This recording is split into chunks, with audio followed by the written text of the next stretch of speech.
Phil, I want a divorce, and I'll be needing $500 million as my settlement. I won't settle for a cent less. Those were the calm, deliberate words that shattered Phil Benson's world just 3 months into his marriage. Sarah said it without blinking, her lips curling into a smirk that told him she wasn't bluffing. What she didn't know was that the man sitting across from her, the billionaire she thought she could destroy, had already built an unbreakable defense she'd never see coming. What happened next became one of the most shocking revenge stories in modern marriage history. Viewers, what would you do if the person you loved suddenly demanded half your fortune, not out of heartbreak, but out of greed? For a moment, Phil thought he'd misheard her. He blinked, trying to read her expression, but her face was cold, emotionless. Behind her designer glasses and perfect lipstick, there was no trace of the warmth that once melted him. The silence that followed was heavy, so heavy you could almost hear Phil's heart crack. He managed a weak laugh, trying to believe it was a joke. "Sarah, what did you just say?" She didn't blink. "You heard me. A divorce, and I expect a fair settlement. $500 million sounds fair enough, don't you think?" The world stopped. Phil leaned back slowly in his chair, his mind replaying every word, every smile, every "I love you" she had ever said. It suddenly all felt rehearsed, artificial. In that instant, the woman he thought he knew, the woman he had promised forever, looked like a stranger sitting across his desk. And to the viewers watching this story right now, let me ask you, what would you do if the person you loved looked you dead in the eyes and asked for half your fortune just months into your marriage? Would you explode in anger? Would you beg for answers? Or would you sit in silence like Phil did, burning inside but showing nothing on your face? Because that's exactly what he did. Phil Benson, the 38-year-old billionaire tech mogul from Seattle, didn't shout. He didn't slam the table. He simply nodded once and said, "All right, if that's what you want, Sarah." Sarah blinked. She hadn't expected calmness. She expected chaos, argument, maybe even tears. But Phil's tone was frighteningly neutral. He stood up, straightened his cufflinks, and walked toward the window overlooking the city skyline. "I'll have my lawyers handle it," he said quietly. Sarah smiled faintly, her red lips curving with quiet satisfaction. "Good. I knew you'd see things my way." Then she picked up her purse, slipped on her shades, and walked out of the office as though she'd just sealed a business deal. The door closed. The silence returned. Phil stood there for a long time, staring at the glass reflection of a man he no longer recognized. His thoughts spiraled. Was it ever love? Or was it all an act? But what Sarah didn't know was that Phil had seen this coming. The warning signs, the subtle lies, the late-night phone calls, all had pointed to something dark brewing beneath her charm. And though his heart was broken, his mind was ready. Because weeks before that shocking morning, Phil had quietly begun to prepare. This wasn't going to end the way Sarah thought. To everyone who watched from the outside, Phil and Sarah Benson were the picture of the perfect couple. Their story had the glitter of a Hollywood romance, the billionaire tech founder who'd built an empire from scratch, and the young, radiant woman who'd captured his heart at first glance. Together, they were the media's favorite headline, "Love Meets Legacy." They met 1 year earlier at a charity gala in Los Angeles. Phil had attended as a guest speaker, while Sarah, then a model and philanthropist, had come with a group of friends. She'd walked in wearing a silver dress that shimmered under the chandelier lights. And when their eyes met across the room, time seemed to pause. She smiled first, and that smile, it was disarming, genuine, or at least that's what Phil thought. By the end of the night, she had charmed not just him, but everyone at his table. She asked thoughtful questions about his company, his goals, his dreams, and every answer he gave made her lean in closer, laugh a little louder, touch his arm just enough to make him feel seen. When she said, You're not like other billionaires, Phil. You actually have a soul. He was sold. From that night, they were inseparable. Dinners turned into weekends away. Weekends turned into whispered promises under candlelight. Within 6 months, he proposed. In Paris, beneath the sparkling lights of the Eiffel Tower. Cameras flashed. The internet went wild. It was a modern fairy tale. Their wedding, hosted in Napa Valley, was covered by every major lifestyle magazine. Celebrities, CEOs, senators, everyone came. Sarah looked breathtaking in a hand-stitched gown that flowed like morning mist, and Phil couldn't stop staring at her as she walked down the aisle. He thought he was marrying his soulmate. But not everyone believed in the fairy tale. Phil's best friend and legal advisor, Mark Reynolds, had warned him. "Phil," he'd said one night after the engagement party, "she's perfect. Too perfect. You know what they say about people who move too fast? They usually have something to hide." Phil laughed it off. "Mark, you're just paranoid. Sarah's different." "Maybe," Mark said, swirling his drink. "But be smart. At least sign a prenup." Phil had refused. "I won't insult her with that. Love isn't a contract." Those words would haunt him later, because after the honeymoon phase ended, the cracks began to show. Sarah's questions shifted from, "How was your day, honey?" to, "How much did the company make this quarter?" She became obsessed with numbers, with assets, with who owned what. Phil brushed it off as curiosity at first, but Mark's words echoed in his mind. Be smart. The Sarah who once cared about his dreams now cared about his investments. She'd started a new routine, long lunches with friends, private phone calls she took on the balcony, and a new obsession with a lawyer she claimed was helping her with charity contracts. Phil noticed. He said nothing, but deep down he felt it, the slow, quiet death of trust. The first signs of trouble came quietly, like faint cracks forming beneath polished marble. Nothing obvious at first, just tiny shifts that Phil tried to ignore. At breakfast one morning, Sarah scrolled through her phone, barely responding to his attempt at conversation. He mentioned a project his company was launching, something he'd been excited about for months, but her eyes stayed fixed on her screen. "That's nice," she murmured. "By the way, how much equity do you still hold in the company?" The question hit him mid-sip. He looked up, confused. "Why do you ask?" Sarah smiled, setting the phone down. "Just curious.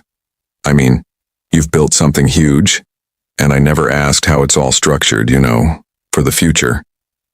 Her tone was sweet, casual, but there was something behind it, calculation.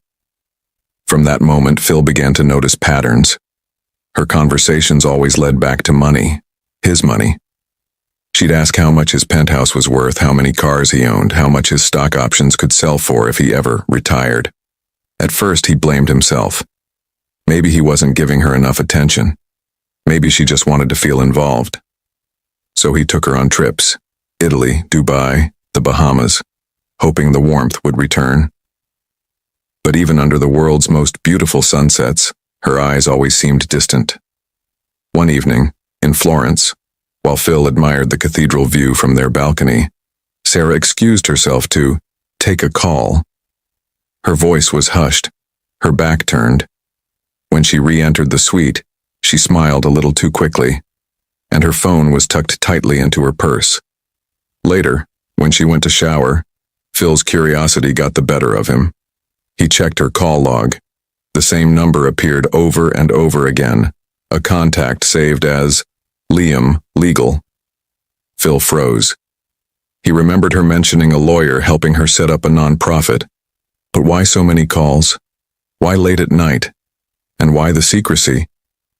He didn't confront her. Not yet. He'd learned from years in business that reacting too soon could cost you the truth. Instead, he began to observe quietly. He noticed that Sarah had started withdrawing cash in small amounts, always from different ATMs. She began meeting friends he didn't know, people she never mentioned before. And then came the receipts, expensive jewelry, luxury handbags, and designer items purchased under a personal card he hadn't authorized. The final confirmation came one rainy Thursday night. Phil was working late when a notification popped up on his shared credit account, $9,000 spent at a high-end law firm in Beverly Hills. The name on the statement? Liam Foster. That was the moment the fog cleared. Phil leaned back in his chair, staring at the screen. The woman sleeping beside him at night was planning something big. But instead of exploding, he smiled faintly. Years of running companies had taught him one lesson above all: never fight a battle you don't understand. If Sarah was preparing for war, he would prepare for one too. But his plan wouldn't involve anger. It would involve precision. And when the time came, the woman who thought she was playing the game would learn she was the one being played. Phil didn't confront Sarah. Not yet. He had learned that silence was more powerful than noise, that patience could expose the truth faster than rage ever could. So he watched, listened, waited. Every evening, he pretended to be the same loving husband, asking about her day, cooking dinner, even leaving her little notes on the kitchen counter. But beneath that gentle smile, Phil Benson was building a fortress, one brick of strategy at a time. He contacted Mark Reynolds, his best friend and legal advisor, the only person he trusted completely. "Mark," he said over the phone, his tone measured, "I need you to set up a trust. Quietly. No press, no leaks." Mark's voice tensed. "A trust? What's going on?" Phil paused. "Let's just say, I want to protect what I've built. I'll explain soon." In less than a week, Mark and a small team of corporate lawyers had transferred nearly all of Phil's personal assets, his properties, his company shares, and even his art collections, into a private foundation registered under the name the Benson Initiative for Global Education. On paper, Phil now owned nothing. Every major asset was safely sealed under an irrevocable trust managed by the foundation. To the public, it looked like an act of philanthropy, another billionaire giving back to society. But to Phil, it was an invisible wall protecting his empire. At home, he studied her every move. The late-night calls continued. Her meetings grew longer. And every time he asked an innocent question, "Who are you talking to?" Or, "How's your lawyer friend?" she'd answer with a soft laugh, a gentle touch, and change the subject. But behind her eyes, Phil saw it. Fear. The kind that hides behind arrogance. One night, while Sarah slept, Phil unlocked her tablet using her fingerprint. What he found confirmed everything. Emails between Sarah and Liam Foster, her so-called lawyer, detailed her plan. Once the divorce is filed, he'll settle quickly to avoid scandal. You'll walk away with at least $500 million. Just make sure there's no prenup in his file. We'll claim emotional neglect.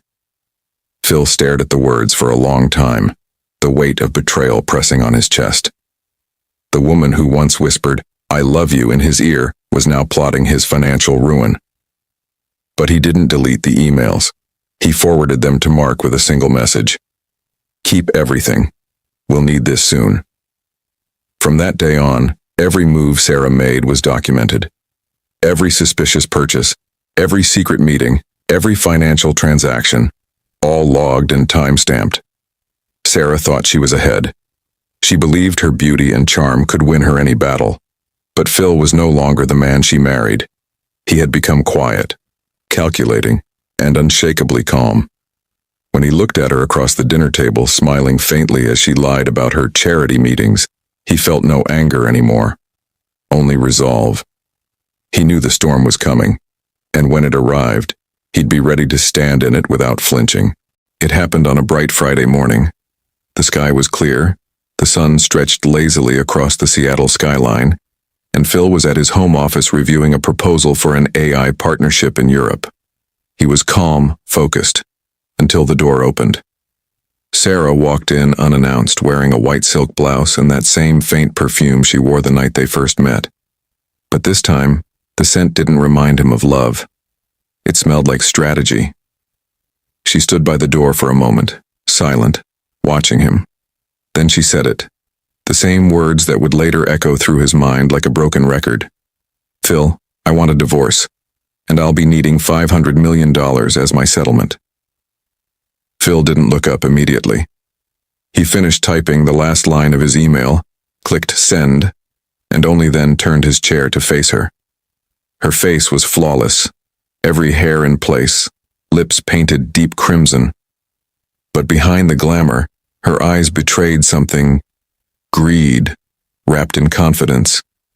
He studied her in silence. 500 million, he repeated softly, as though tasting the words. That's a very specific number. Sarah crossed her arms. It's what I deserve, after everything I've put into this marriage. He almost laughed. 3 months. 3 months of shared space, staged affection, and empty promises. And now she spoke as though she'd been a partner in his empire. Phil leaned back, expression unreadable. Is there a reason you're doing this now? Her tone was icy. I've been unhappy, Phil. You've been distant, focused on your work. I need something for my pain, for the emotional neglect. Emotional neglect. The same phrase she and Liam had rehearsed in their emails. Phil didn't argue. He didn't remind her of the private jets, the charity galas, or the $1 million honeymoon she'd planned herself. He simply stood up, walked to the window and said quietly, "All right, Sarah, if that's what you want."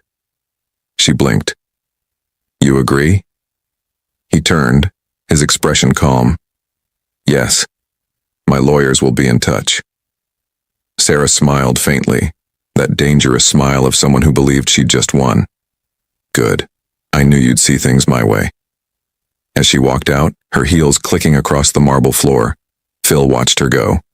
And for the first time since their wedding, he felt nothing. No love, no anger, no sorrow, just a quiet, heavy clarity. When the door closed, he picked up his phone and called Mark. It's time, he said simply. Mark didn't ask for details. You're sure? Completely. That afternoon, while Sarah met her lawyer to discuss settlement timelines, Mark and Phil began assembling a counter-strategy, one that would expose every piece of her deception. Behind the scenes, subpoenas were prepared, accounts were traced, and the innocent wife image Sarah had carefully crafted began to unravel without her even knowing it. By the time she filed the divorce papers, everything she thought she owned, every card, every shared account, every property, had already been legally protected or reassigned to the Benson Foundation. Sarah believed she was walking into a simple divorce. What she didn't realize was that Phil had turned the entire board upside down, and she was already checkmated. The courthouse seemed smaller than Phil had imagined when the cameras began to gather, as if the building itself tried to shrink away from the spectacle that greed had created. Reporters lined the plaza, their microphones and flashes eager to catch a fall from grace. Sarah Benson arrived first, flawless, composed, sunglasses hiding the edges of a practiced confidence. Phil watched from the other side of the glass, the city reflected faintly behind him. He had prepared for this moment in the way a chess player prepares for a final move. In the courtroom, lawyers spoke the language of evidence and precedent. Sarah's team painted a portrait they hoped would sway the judge and the public. A young wife abandoned, deserving compensation for emotional neglect, and a future upended. They presented photographs of romantic holidays, carefully framed text messages, and edited clips meant to show Phil as distant and uncaring. Phil's counsel did not retaliate with theatrics. Mark Reynolds rose and presented the first piece that began to unravel Sarah's narrative. An email chain between Sarah and Liam Foster, the lawyer she'd been meeting, in which they discussed the timing of the divorce and the planned demand for $500 million, down to the wording that would be used to claim emotional suffering. The room grew quieter than any camera flash could make it. Then came the receipts and bank transfers Phil's team had quietly traced. Small cash withdrawals mapped across multiple ATM networks, payments to shell companies, luxury purchases funneled through accounts set up under aliases, Each document was a breadcrumb leading to the same conclusion. The marriage was not what it had been sold to the world. Sarah's expression changed imperceptibly at first, then more visibly as each piece landed. She had prepared a story meant for sympathy. Instead, she watched a dossier of her own words and actions be assembled into a net. The defense saved their most devastating moment for last. Mark produced the forwarded email Phil had discovered on Sarah's tablet, the one that named the exact figure, the exact strategy, and the offhand line. Once the divorce is filed, he'll settle quickly to avoid scandal. The judge read the line aloud. The air in the courtroom seemed to congeal. Under cross-examination, Sarah faltered. Her rehearsed lines about neglect and loneliness became inconsistent under patient questioning. Her lawyer's arguments about entitlement and hardship rang hollow in the face of the paper trail, messages showing planning, meetings with co-conspirators, and transfers implying premeditation. When asked why she had hidden calls and used other names to move money, she offered only excuses that erased themselves upon closer scrutiny. The judge's decision was decisive. He labeled the marriage in legal terms as involving fraudulent intent where applicable and denied the requested settlement. The court did not award the sensational sum Sarah had demanded. Worse for her, the record now contained the very evidence that could trigger further investigation into potential fraud and the questionable transactions that surrounded her actions. When the gavel struck, Sarah's composure broke in a way cameras could not fully capture. It wasn't a theatrical collapse. It was the quiet, hollow sound of a plan consumed by its own heat. She walked out of the courtroom without the victory she had imagined, and the world that had once admired her suddenly watched with a different hunger, astonishment mixed with the grim satisfaction of seeing a con exposed. Phil left the courtroom without a word to the throng. He felt a moral ache, not a triumph. The purpose that had driven him to secure his assets was not to humiliate but to protect. In the weeks that followed, he devoted himself to the foundation and to rebuilding the small, ordinary things the scandal had brushed aside. The morning after the court's verdict, Sarah Benson's name was everywhere, splashed across newspapers, gossip sites, and television screens. But this time, she wasn't the admired wife of a billionaire or the darling of high society. She was the villain in her own story, exposed, disgraced, and utterly alone. The world that once adored her turned its back overnight. Fashion brands that once showered her with gifts quietly cut ties. Former friends ghosted her. Influencer deals evaporated as quickly as her reputation. Within days, Sarah went from living in luxury to being a walking scandal. And Phil? He vanished from her world as if he had never existed. There were no calls, no messages, no response. Nothing. Sarah tried once. She dialed his number, but it went straight to voicemail. The automated voice cut through her shaking breath. The number you have dialed is no longer in service. That was when it hit her. She wasn't just divorced. She was erased. Inside her once grand penthouse, silence filled the air like judgment. The housekeepers were gone, the lights dim, the echoes of laughter replaced by the cold hum of the refrigerator. She sat by the window with a glass of wine staring out at the city lights, the same skyline she had once admired beside Phil. But those nights were gone. She remembered the way he used to look at her, with pride, trust, and love so pure it almost frightened her. He believed in her when no one else did. He gave her a life others could only dream of, and in return, she'd tried to rob him. Now, stripped of everything, she began to feel the full weight of what she'd done. It wasn't just about the money anymore. It was about the shame, the kind that clings to you long after the cameras stop flashing. A week later, she received a notice from the bank. Her accounts were frozen pending an audit. The same lawyer who had promised her half of Phil's fortune withdrew from her case and refused to take her calls. Even the friends who had cheered her on when she planned the divorce now avoided her as if her downfall were contagious. The isolation was suffocating. Sarah sold her designer handbags to pay rent. She pawned jewelry she once flaunted online. Each sale felt like peeling off another layer of the illusion she had lived under. Months passed. She moved into a small apartment far from downtown. Plain walls, no view, no luxury. She got a job at a local clothing store under a different name. Customers had no idea who she was. She smiled when they complimented her, but the sadness in her eyes never faded. Every night before going to bed, she would replay everything. The gala where she met Phil, the lies she told, the plan she thought was foolproof. It was like watching herself burn her own life down in slow motion. And though she sometimes wondered if Phil ever thought of her again, deep down she knew the truth. He had moved on. He had closed that chapter permanently. In the end, it wasn't Phil's revenge that destroyed Sarah. It was her own choices, the greed, the pride, the endless hunger for more. For the first time in her life, she had nothing. After the divorce, Phil Benson closed the door on the past, completely. He didn't follow the headlines about Sarah. He didn't grant interviews or issue statements. He simply disappeared from the noise and focused on what truly mattered, rebuilding his peace.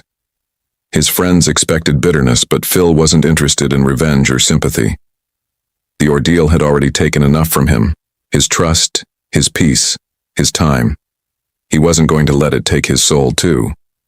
He threw himself into his foundation, the Benson Trust for Education and Innovation, expanding it beyond what anyone imagined.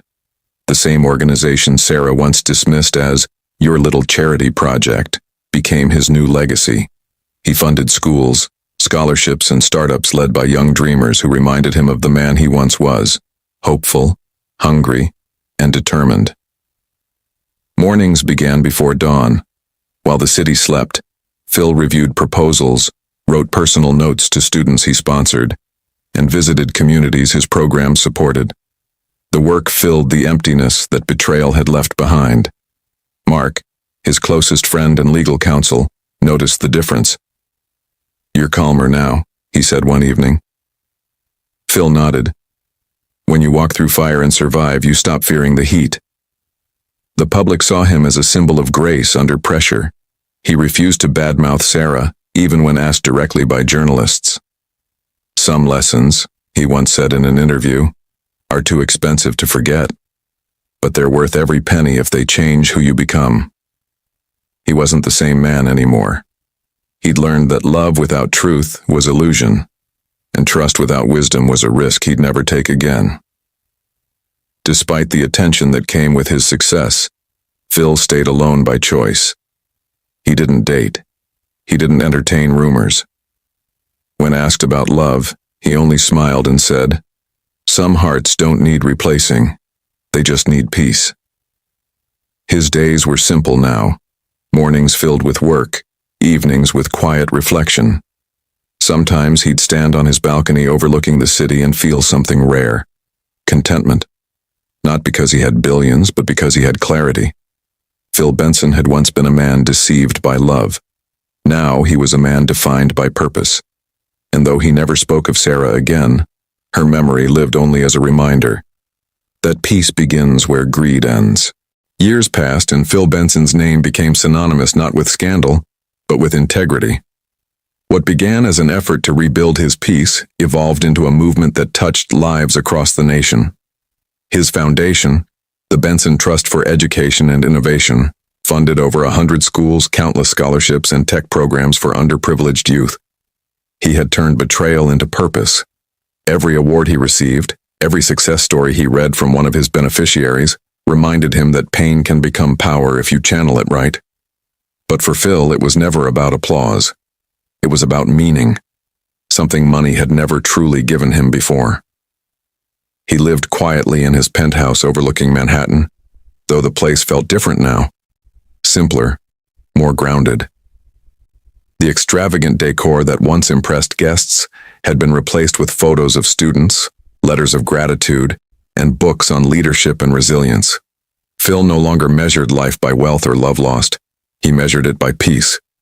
One evening, as the sun set over the skyline, Mark stopped by his home. They sat on the balcony, sipping coffee in comfortable silence. The wind was cool, the city glowing beneath them. You ever think about her? Mark asked softly. Phil didn't flinch. Not anymore, he said. Some people are chapters, not the whole book. I closed that one a long time ago. Mark nodded slowly. You handled it better than anyone could have. Phil smiled faintly. No, I just stopped fighting for things that weren't meant for me. The truth was, Sarah's betrayal had once been his greatest wound, but now it was his greatest teacher. It taught him that trust without discernment was blindness, and love without honesty was poison. He didn't need closure. He had already found it. In peace, in purpose, in knowing he had chosen integrity over vengeance. As the evening deepened, Phil looked out at the lights flickering across the city, each one representing a life moving forward, just like his. He whispered under his breath, almost like a prayer, let her find her peace too. Then he stood, closed the balcony door and returned to his desk to review another batch of scholarship letters, each one a story of hope, each one proof that his life now meant something beyond himself. Phil Benson had once been a man betrayed by love. Now, he was a man reborn through purpose. And though the scars of his past remained, they no longer hurt. They only reminded him that true wealth isn't counted in dollars, but in dignity, self-respect, and the quiet joy of knowing you did the right thing when it mattered most. That was his revenge. That was his redemption. And that was his legacy.